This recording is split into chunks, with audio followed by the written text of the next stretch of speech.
Bagay na ang ating PCR ay ginagawa at yung PCR ito ay ginagawa ng ating mga pulisyan dahil ang ating mga pulisyan bilang para sa ating mga peace and order o security, siyempre nararapat nila na talagang makalapit tayo doon sa ating mga mamayan na sila ay mapagpinturan na hindi na lamang sa kaayusan o peace and order, pero ganun na rin to win their hearts and mind at ibigay yung kanilang mga serbisyo na dapat na ibibigay talaga ng ating gobyerno at syempre sabi ng ating LGU at syempre ng ating mga participants like yung mga force multiplier na kung saan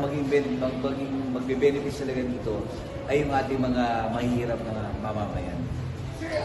just a recap ng po sa mga naganap na yun. Siyempre, after ng ating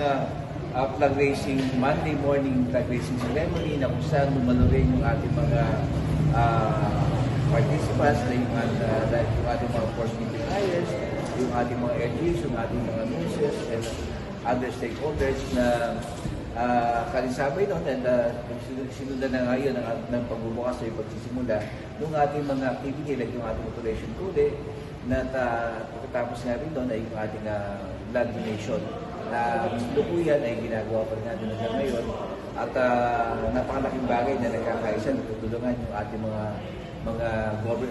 co-government employees o workers at the same time yung sa ating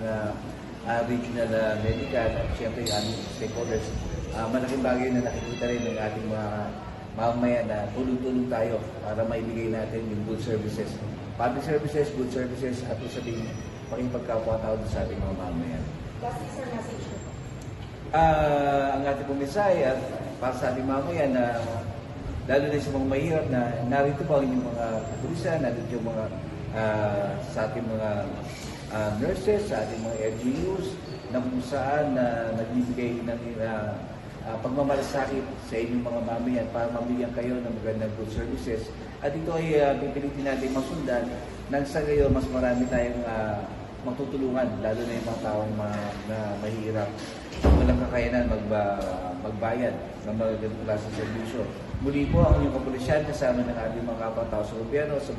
private sectors, ay nandito po para po magpagmiguran ng ating mamayan din sa Cotabato City. Magandang araw po. Maraming salamat, sir.